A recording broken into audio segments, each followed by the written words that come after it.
Vicks மாத்திரைய போடுங்க, கிச்சு கிச்சு போக்குங்க அப்படிங்கிற மாரி இப்போ வந்து விக்ஸ் மாத்திரை எல்லாரும் நெறைய பேர் போட்டுட்ருப்பீங்க. அதில எவ்வளோ சைட் எஃபெக்ட்ஸ் இருக்கு எல்லாமே உங்களுக்கே தெரியும். நான் எதுவும் சொல்ல வேண்டியதில்ல.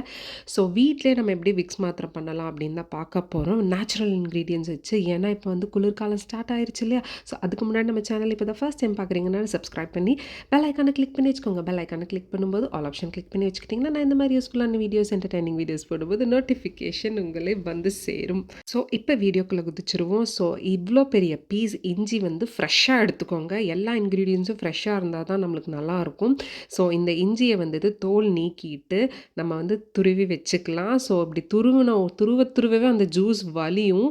ஏன்னா நம்ம வந்து ஃப்ரெஷ்ஷா இருந்துச்சுன்னா, ஸோ இத வந்து நான் புழிஞ்சு இந்த சக்கைய தனியா, ஜூஸ தனியா எடுத்துக்கிறேன். அப்ராக்ஸிமேட்டா நீங்க எவ்வளோ தேவைப்படும்னா, இதில வந்து 3 டீஸ்பூன் வந்துட்டு இஞ்சி ஜூஸ் இருக்கு. ராவா வெறும் எதுவுமே கலக்காம. ஸோ இத வந்து நம்ம தனியா எடுத்து வச்சுக்கலாம். இத தூக்கி வீசிற வேணாம் இந்த செக்கைய. நம்ம ஏதாவது குருமா, இல்ல வந்து பிரியாணி பண்ணும்போது அத தூக்கி போட்டுறலாம். ஸோ ஃபுட் எப்பவுமே வேஸ்ட் பண்ணக்கூடாது. ஸோ அடுத்தது லைம் எடுக்கிறேன். இதுவும் பார்த்தீங்கன்னா, புழிஞ்சு ஒரு 2 டீஸ்பூன் மாத்திரம் எடுத்து வச்சுக்கோங்க. ஸோ இஞ்சி சாறு வந்து 3 டீஸ்பூன், லைம் ஜூஸ் வந்து 2 டீஸ்பூன், அப்புறமா 1/2 கப்பு மெஷரிங் கப் இருக்குல்ல, அதில வந்து 1/2 கப் வந்துட்டு ஹனி எடுத்துக்கோங்க. நான் ரா ஆர்கானிக் ஹனி எடுக்கிறேன். எப்பவுமே அன்ஃபில்டர்ட் ஹனி வாங்குங்க. இந்த கேண்டி பண்ணும்போது எப்பவுமே பார்த்தீங்கன்னா, இந்த காஃப் ட்ராப்ஸ் கேண்டி எல்லாம் பண்ணும்போது நம்ம மீடியம் ஃப்ளேம்ல தான் வைக்கணும். ஸ்டார்ட்டிங்கில மீடியம் ஃப்ளேம்ல வச்சுட்டு ஹனி ஊத்துனதுக்கப்புறம் சிம்முக்கு மாத்திருங்க. 10 மினிட்ஸ் இப்படி கலக்கிட்டே இருக்கணும். 10த் மினிட் பார்த்தீங்கன்னா, இந்த ஜிஞ்சர் ஜூஸ ஊத்திருங்க. ஜிஞ்சர் ஜூஸ் ஊத்திட்டு இன்னும் ஒரு 5 டூ 7 மினிட்ஸ் பார்த்தீங்கன்னா, சிம்மு டூ மீடியம் கொஞ்சம் ரைஸ் பண்ணுங்க. மீடியமுக்கும் வேணாம், சிம்முலயும் வேணாம். 2த்துக்கும் நடுவுல கொஞ்சம் வச்சுட்டு, அப்படியே வந்துட்டு ஒரு 5 டூ 7 மினிட்ஸ் இத கலக்கிட்டே இருக்கணும். ஸோ கலக்கிட்டு ஃபைனலா பார்த்தீங்கன்னா, இந்த லைம் ஜூஸ் வந்து எடுத்து வச்சிருக்கோம்ல, அத ஊத்திரணும். லைம் ஜூஸ் கண்டிப்பா ஊத்தணும். அப்பதான் வந்துட்டு நம்மளுக்கு கொஞ்சம் கெட்டியாகும். அந்த கேண்டி மாரி நம்ம காஃப் ட்ராப்ஸ் கேண்டி எல்லாம் வாங்குவோம்ல, விக்ஸ் மாத்திரை அந்த மாரி நம்மளுக்கு வந்துட்டு ரெடி ஆகும். ஸோ இது இந்த ஊத்துனதுக்கப்புறம் பார்த்தீங்கன்னா, இன்னொரு 5 டூ 7 மினிட்ஸ் அப்படியே நான் வந்து சிம்மில வச்சு இது வந்துட்டு கலக்கிட்டே இருக்கேன். அப்போ கொஞ்சம் கெட்டியாகும். அப்புறம் ரொம்ப ரன்னி கன்சிஸ்டன்சில இருக்கக்கூடாது. எடுத்தோன்னா ஒரு ட்ராப் வந்து ஒரு ஒரு 2 செகண்ட்க்கு அப்புறம் வந்து ஸ்பூன்லேருந்து பட்டுன்னு விழுகணும். அதுதான் வந்து கன்சிஸ்டன்சி. ஸோ அந்த கன்சிஸ்டன்சில ஊத்துங்க.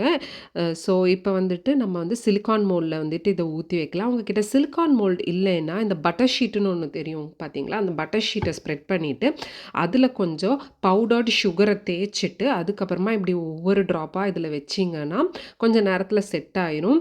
ஸோ சிலிக்கான் மோல்டு வந்து எப்பவுமே ரொம்ப யூஸ்ஃபுல்லா இருக்கும். ரொம்ப ரேட்டும் இல்ல. பட் இது இருந்துச்சுன்னா ரொம்ப யூஸ்ஃபுல் அண்ட் நம்ம டக்கு டக்குன்னு செய்யலாம். ஒட்டாம வரும். ஸோ இது வந்து நல்ல ஒரு கெட்டி கன்சிஸ்டன்சி வந்தோடனே நம்ம வந்துட்டு அப்படியே வந்துட்டு செட் பண்ணலாம். இதில நீங்க ஃப்ரீசர்ல கூட வைக்கலாம். இங்க பாருங்க இதுதான் கன்சிஸ்டன்சி. இப்படி எடுத்துட்டு இப்படி விட்டா ஒரு 2 செகண்ட் கழிச்சு விழணும். அதுதான் வந்து கரெக்டான கன்சிஸ்டன்சி. இந்த கன்சிஸ்டன்சில நீங்க வந்துட்டு கேண்டிய வந்துட்டு சிலிக்கான் மோல்டில ஊத்துனீங்கன்னா, பெர்ஃபெக்ட்டா உங்களுக்கு செட் ஆயிரும். ஸோ விக்ஸ் மாத்திரை கண்டிப்பா வாங்காதீங்க. எந்த ஒரு காஃப் ட்ராப்ஸும் வாங்காதீங்க. வீட்லயே இந்த மாரி செஞ்சுக்கோங்க. ரொம்ப ஹெல்தி. இம்யூனிட்டி பூஸ்டர் கூட இது. ஏன்னா எல்லாமே வந்து இம்யூனிட்டி சம்மந்தப்பட்ட விஷயங்கள் தான் இதில இருக்கு. இப்போ இத எப்படி ஸ்டோர் பண்ணுறதுன்னு பார்க்கலாம். நான் என்ன பண்ணுவேன்னா, இந்த சிலிக்கான் மோல்டில அப்படியே விட்டுட்டு ஃப்ரிட்ஜில வச்சுருவேன். எப்போ வேணுமோ ஓனா பாப் பண்ணி எடுத்து வாயில போட்டுப்பேன்.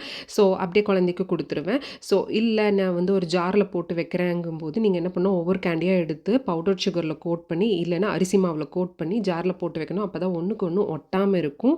ஸோ கண்டிப்பா வந்துட்டு இப்போ சிலிக்கான் மோல்ட்ல அப்படியே வச்சுட்டு நம்ம ஒவ்வொண்ணா எடுத்து ஃப்ரிட்ஜ்ல வச்சுட்டு போட்டுக்கிறது ரொம்ப எனக்கு ஈஸியா தெரியுது. ஸோ கண்டிப்பா இந்த வீடியோ உங்களுக்கு மாத்திரம் இல்ல, எல்லாத்துக்குமே யூஸ்ஃபுல்லான வீடியோ. ஏன்னா இப்போ குழந்தைங்களுக்கு எல்லாத்துக்குமே பார்த்தீங்கன்னா, சளி பிடிக்கிற சீசன் ஆயிருச்சு. ஸோ கண்டிப்பா இது ஒவ்வொன்னும் குடுத்துட்டே இருந்தீங்கன்னா, இம்யூனிட்டியும் பூஸ்ட் ஆகும் அண்ட் காஃபும் இல்லாம இருக்கும்.